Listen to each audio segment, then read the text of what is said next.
my phone display is like I refer to it as LH2 Apprentice because I'm working on this like a software I'm working on a software and it's called LH2. And so like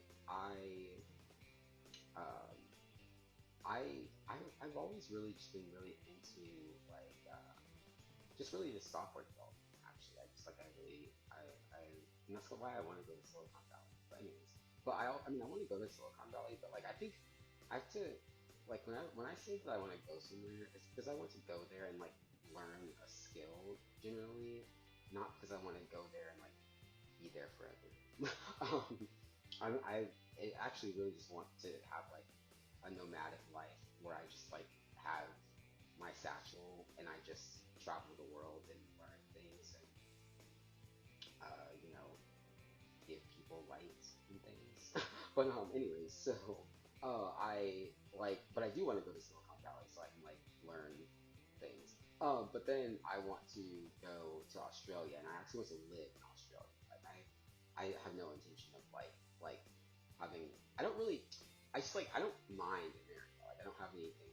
It's not. I've just been here for 30 years, so I don't really. I'm just like kind of bored. But I really want to live in Australia. Like I actually want to have like a residence in Australia, and then like visit America for like business, like to like do like as like a business partnership. And I mean I kind of want to go to England, but I don't really. I don't want to live in. um, I want to live in Australia. Like I want a residence in Australia. So that is the goal. But anyways, so I also developed this thing called a matter scrambler when I was a teenager, when I was starting to write the story. Because Ambrodia, like, there's a lot of like noise in Ambrodia's life, and so when I was younger, like Ambrodia's not a real person, but I'm gonna just it's fine. So when I was younger, like I like Ambrodia, and the character in the story, he like builds this thing called the matter scrambler, and what happens is like he puts the it's like a little device that you can put by his door, and it's like uh, it's really like it's just so like he can put it there, and he, like if someone comes into his room, they get like incinerated. That was like that's what the matter scrambler is. And like so it wasn't like and it's kind of like a radio scrambler, except like it actually will incinerate your body. But anyways, so like Ambrodia built that when he's in his castle when he was a kid. And it's really funny because I just like I didn't even know that that was actually like I didn't make the connection I guess between that and like a between like the matter scrambler which is fictional and like an actual radio scrambler when I was younger. But then when I got older, I was like, oh, that's cool. So like you can actually do that. It's like a radio scrambler. It's the exact same thing. And I was like, oh. And then I like realized because like I mean like my most of my stories like they come across as fantasy stories, but they're actually sci-fi stories. And like when you like look at it from the perspective of it being a sci-fi story, it's like oh well, a lot of these things are like there's it's like a lot of these things are things that could actually happen if you actually like developed it. But like, and I think that's what was funny about it to me is that like, a lot of these and that's why and I think that what was like kind of like freaking people out, quote unquote, is that like it was a sci-fi story, so it was like a future story with like fantasy creatures like dragons and stuff in it. But I'm like, but why? I don't understand why that's like. I mean, it's just a story. Like, but I think that was what was happening. Like, there's a scene in X Men where Magneto is talking to Jean Grey, and he's like, "I can manipulate the metal in this. You can do anything your mind can think of." And like when I watched that, I didn't register that like he was saying that his mind was literally not capable of imagining the same things that Jean Grey's mind could imagine. And then I was like, oh, okay, that you could have just said that. But I think that's also the point. Is that like Jean Grey, her mind can like if you were to think about that not from like a mutant perspective, but just as like a person's mind, like her mind is like capable of articulating like if you were to the way that I relate to it is like my mind can articulate things in a way that other people's minds can't. And so when he's talking about manipulating metal and her mind can do anything. The way that I see that is like your mind is limited to like making up things, to like metaphors and things, like metal metaphors, like making up metaphors and things. Whereas my mind just works as like I can just very specifically detail exactly what I like am designing, and then I can just create it.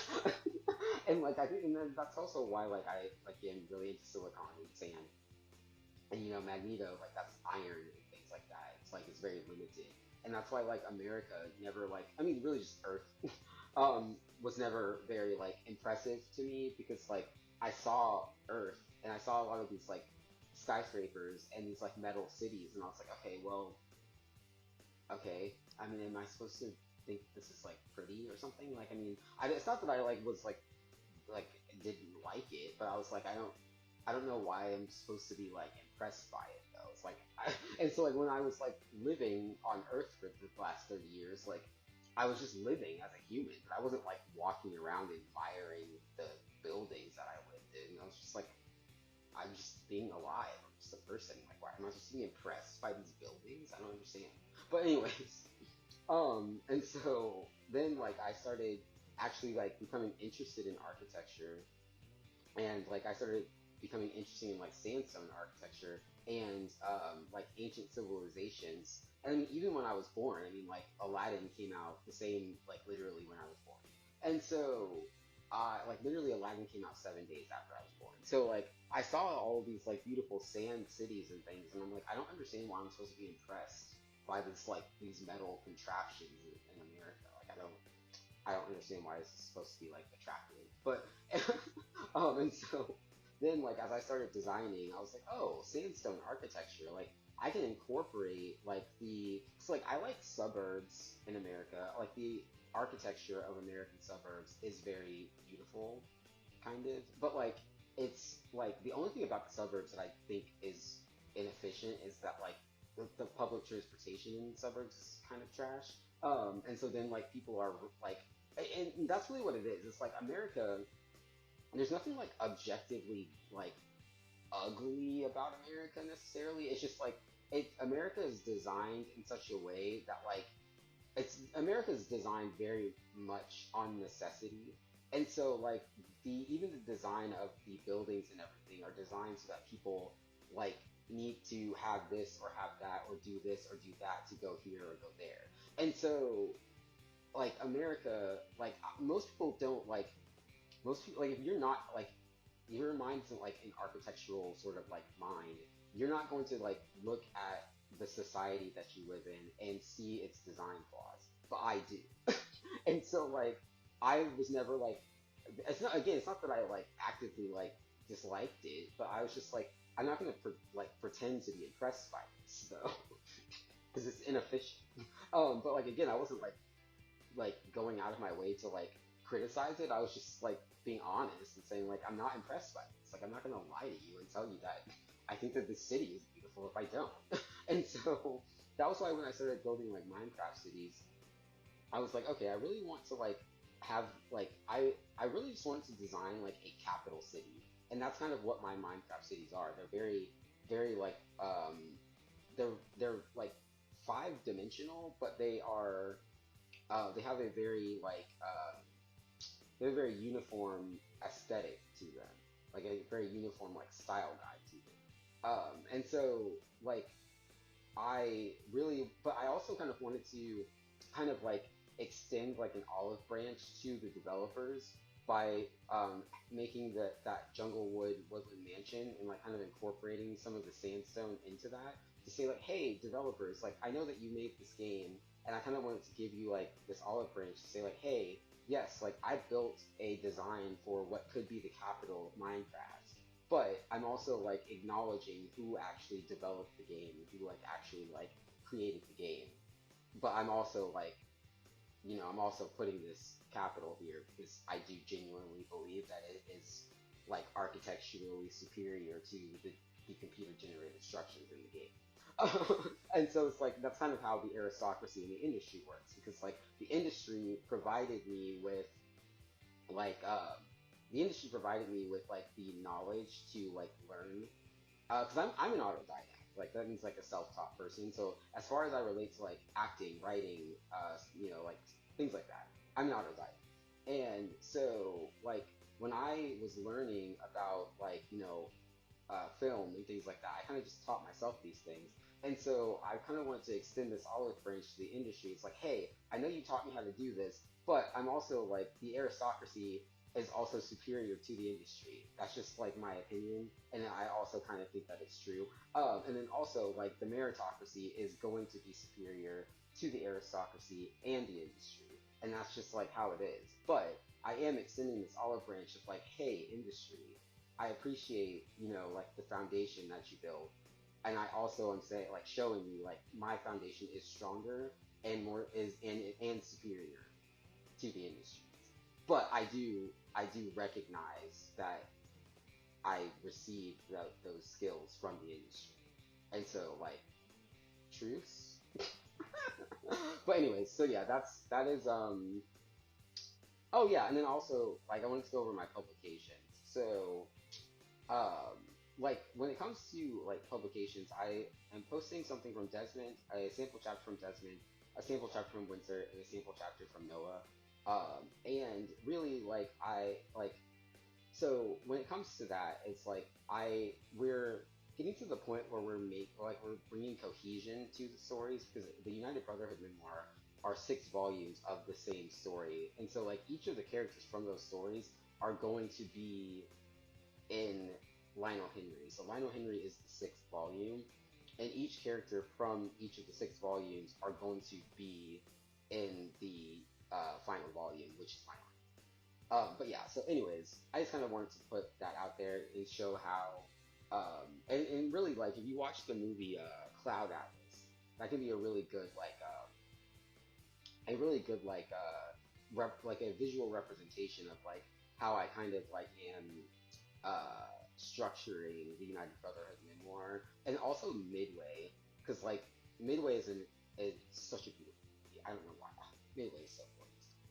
But yeah, so if you like take Cloud Atlas, Midway, In Time with Justin Timberlake, you can kind of see like the structure of like how like the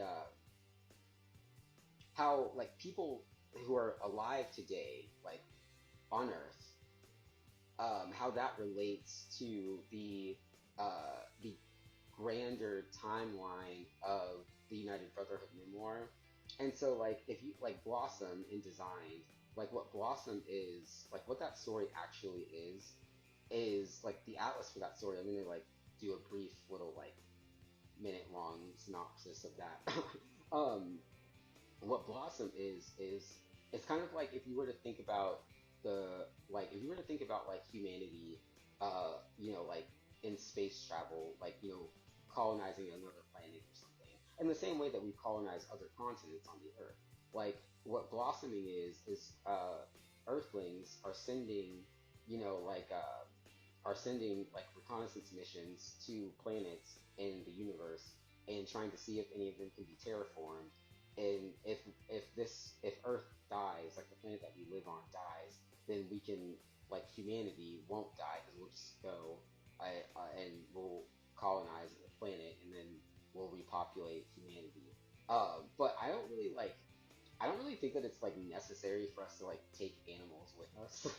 So I don't really do that. And I mean, it's not like you couldn't, but like in Designs and in Blossom, the animals aren't really coming because humans don't even need to eat animals anymore. We needed to eat animals when we were developing as a species, but we don't really need to do that anymore. And so, like in Designs, when the Earthlings leave to travel the universe, like into blossom the universe, they're not gonna take any animals with them. It's just gonna be humans, and we're just gonna repopulate. But that's what's gonna happen. But yeah. So like what blossoming is they go to a planet, they see if it can be terraformed, and what terraforming it is, you can use the Sandcraft Online as a visual representation. I went to that desert. I built that water that I built the forum, which was this like water thing, And then that spread, and then this greenery like rose from the sand in that desert. And now, if you to look at it, you don't see a desert anymore. It's just a city, just a civilization.